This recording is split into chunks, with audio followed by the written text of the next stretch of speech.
안녕하세요. 세금 읽어주는 여자 자담세무에게 송애경 세무사입니다. 오늘은 재개발 사업의 관리처분 계획 인가가 변경된 경우 당해 완공된 주택의 취득 시기를 언제로 보아야 하는지에 대한 그 사실관계를 바탕으로 우리가 한번 결론을 도출을 해보도록 하겠습니다. 준비되셨나요? 시작하겠습니다. 첫 번째 사실관계를 한번 들여다보시면요.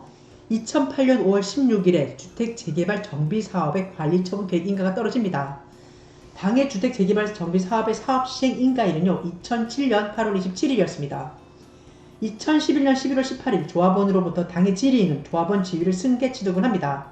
그리고 이듬해 2012년 3월 9일에 당해 관리처분 계획 인가가 변경이 되는데요. 이는 서울시의 촉진지구 재정비 촉진 변경 결정 고시에 의거 용적률, 세대수, 면적 등의 증가로 당해 사업 시행이 변경 인가됐습니다. 그 변경 인가일은요 2012년 1월 5일입니다.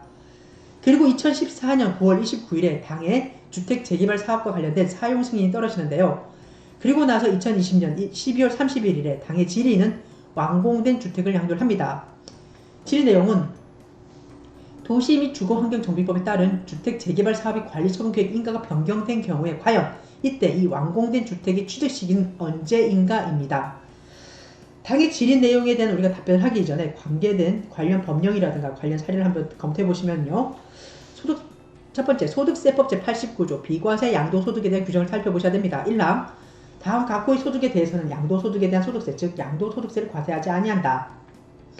3호 다음 각목의 어느 하나에 해당하는 주택과 이에 따른 토지로서 건물이 정착된 면적에 지역별로 대통령령으로 정하는 배율을 곱하여 산정한 면적 1의 토지의 양도로 발생한 소득에 대해서는 비과세한다. 가목 1세대가 1주택을 보유하는 경우로서 대통령령으로 정하는 요건을 충족한 주택. 나목 1세대가 1주택을 양도하기 이전에 다른 주택을 대체 취득하거나 상속, 동거, 복량, 혼인 등으로 인하여 2주택 이상을 보유하는 경우로서 대통령령으로 정한 주택에 대해서는 1세대 1주택에 대해서 비과세를 한다는 규정입니다. 이 항이 1세대가 주택과 도시 및 주거환경정비법 제74조에 따른 관리처분 계획의 인가 및 빈지 및 소규모 주택 정비에 관한 특례법 제29조에 따른 사업시행계획 인가로 인하여 취득한 입주자로 선정된 지위를 보유하다가 그 주택을 양도하는 경우에는 제1항에도 불구하고 같은 노 제3호를 적용을 하지 않는다. 이 말은 무엇이냐면은 1세대가 주택과 그리고 조합원 입주권을 보유하고 있을 때는 이때 그 주택을 양도하는 경우에 이제 1주택자, 2주택자죠. 1주택과 조합원 입주권을 보유하고 있기 때문에 2주택자입니다. 이 경우에 주택을 양도하는 경우에는 제1항 비과세 규정에도 불구하고 제3호 1세대 1주택에 대한 비과세 규정을 적용하지 아니한다라는 규정입니다. 소득세법 제95조는요.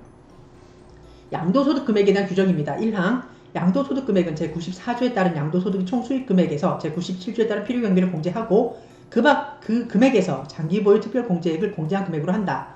2항 제1항에서 장기보유 특별공제액이란 제94조 제1항 제1호에 따른 자산으로서 보유기간이 2년 이상이건 이게 뭐냐면 토지와 건물입니다. 그리고 제94조 제1항 제2호 감옥에 따른 자산 중에 조합원 입주권에 대하여 그 자산의 양도 차익에 다음 표 1에 따른 보유기간별 공제율을 곱하여 계산한 금액으로 한다라고 말하고 있습니다. 즉 15년 이상 보유했을 때 최대 장기보유 특별공제액 30%를 한도로 이제 공제를 해주는데요. 이 규정에 대한 얘기입니다.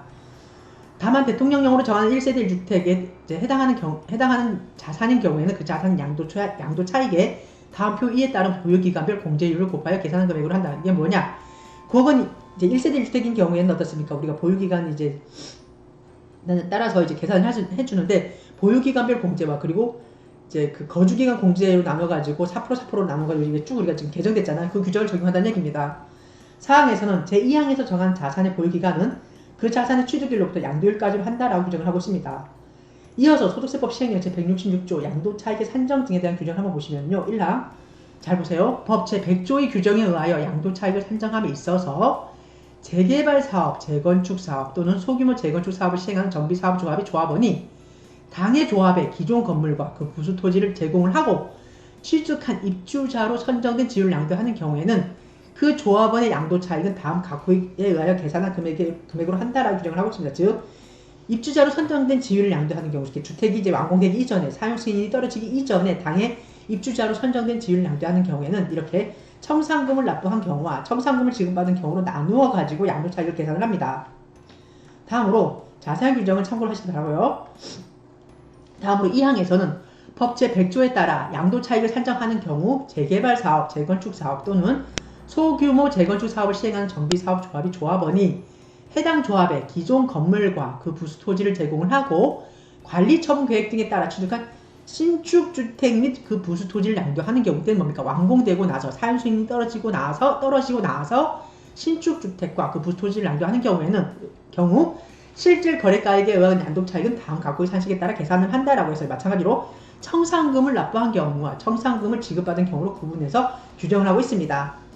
참고하시기 바랍니다. 3항에서 제1항 및 제2항의 규정을 적용함에 있어서 기존 건물과 그 부수 토지 취득가액을 확인할 수 없는 경우에는 다음 산식에 의해서 환산한 취득가액을 적용을 합니다.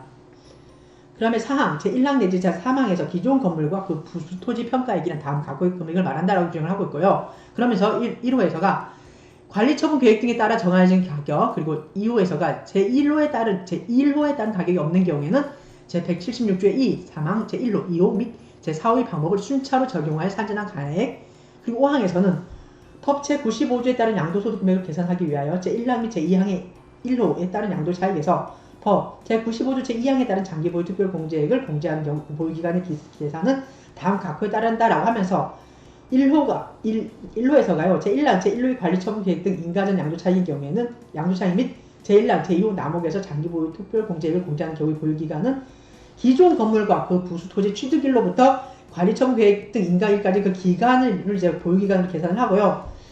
2호에서는 제2항, 제1호에 따른 양도차익에서 장기보유 특별공제를 공제하는 경우의 보유기간은 청산금 납부 양도차익에서 장기보유 특별공제를 공제하는 경우의 그 보유기간은 관리처분 계획 등의 인가일로부터 신축 주택과 그 부수 토지 양도일까지 기간, 그리고 남목에서가 기존 건물분 양도 차익에서 장기보유 특별공제를 공제하는 경우의 보유기간은 기존 건물과 그 부수 토지 취득일로부터 신축 주택과 그 부수 토지 양도일까지 기간으로 계산을 합니다.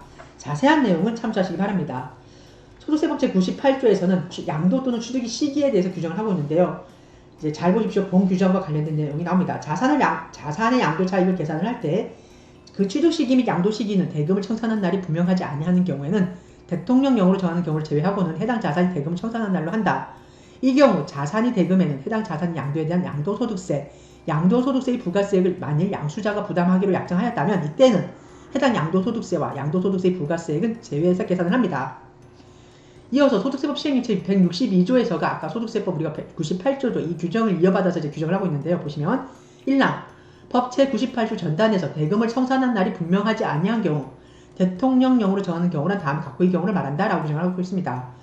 4호에서가 자기가 건설한 건축물에 있어서는 건축법 제22조의 제2항에 따른 사용승인서 교부일을 당해 자산의 취득 또는 취득 시기나 또한 양도 시기를 보게 됩니다. 다만 사용승인서 교부일 전에 사실상 사용하거나 같은 조 제3항 제1호 2호에 따른 임시 사용승인을 받은 경우인 이때는 그 사실상의 사용일이라든가 또는 임시 사용승인서를 받은 날 중에 빠른 날로 하고 건축허가를 많이 받지 아니하고 건축하는 건축물에 있어서는 사실상의 사용일을 당해 자산의 취득일로 본다는 규정입니다. 이 사항의 관계 법령과 관련 사례 등에 의해서 우리가 판단했을 때 당의 질의에 대한 답변은요. 도시 및 주거환경정비법에 따른 재개발 사업의 관리처분 계획 인가가 변경된 경우로서 당이 변경이 됐잖아요. 아까 위에 보시면 12년도에 이제 변경이 됐죠. 11년도였나요? 잘 보시면 한번 볼까요? 우리가 관리처분 계획 인가가 변경이 됐잖아요. 12년에 변경이 됐네요. 그러면서 이제 쭉 보시면 이렇게 이제 답변을 한번 더 보시면 도시 및 주거환경정비법에 따른 재개발 사업의 관리처분 계획 인가가 변경된 경우로서 최초 관리처분 계획 인가가 소급하여 그 효력이 상실되지 않는 경우 최초 관리처분 계획 인가 이후 조합원이 지위를 승계받았잖아요. 아까 승계 취득을 했지 않습니까? 승계받아 취득한 주택의 취득 시기는 당해 주택의 사용승인서 교부일을 우리가 뭘로 봅니까? 이때를 당해 자산의 취득 시기로 보는 겁니다. 만약 사용승인서 교부일 이전에 사실상 사용하거나 임시 사용에 대한 그 승인을 받은 경우에는 그 사실상의 사용일 또는 임시 사용일 중에 둘 중 빠른 날을 당해 자산의 취득 시기로 봅니다. 즉 재개발 사업의 관리처분 계획 인가가 변경된 경우로서 최초 관리처분 계획 인가가 소급하여 그 효력이 상실되지 아니하는 경우 최초 관리처분 계획 인가일 이후에 조합원의 지위를 승계해서 취득을 했다 그러면 당해 승계 취득한 주택의 취득 시기는 언제다?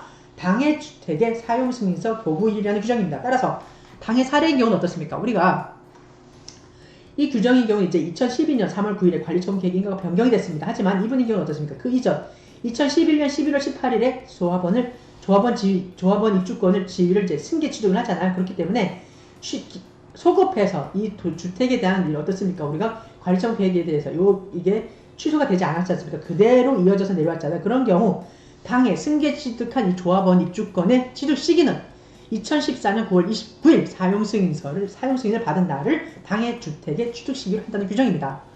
이상해서 오늘은 우리가 뭐 요즘에는 좀 뜸하죠. 재개발 재건축에 대한 그 규정, 그게 이제 좀 이제 많이 흐름이 지금 정부에서 어떻게 보면 고강도로 당해 대책에 대해서 이제 당해 그런 재개발 재건축에 대해서 많은 규제를 이제 쏟다 보니까 이게 좀 많이 시들해졌는데요. 한 10몇 년 전만 해도 굉장히 활발했지 않습니까? 그런데 제가 예측하건대 앞으로는 이제 이렇게 3기 신도시라든가 4기 신도시로 해서 이렇게 확장해서 그 신도시를 지정할 게 아니라 이제 많은 전문가들이 이제 저하고 비슷한 의견을 내놓고 계시는데요.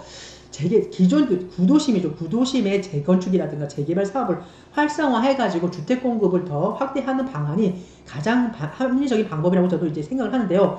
아마 앞으로는 이런 재개발 사업이라든가 재건축 사업이 아마 물결의 그 흐름을 탈 것 같다라는 그런 생각을 잠시 해보면서 오늘은 이러한 재개발 사업의 관리처분 계획 인가가 변경된 경우에 완공된 주택의 취득 시기를 과연 언제로 보아야 하는지에 대한 그 사례에 대해서 살펴보았습니다.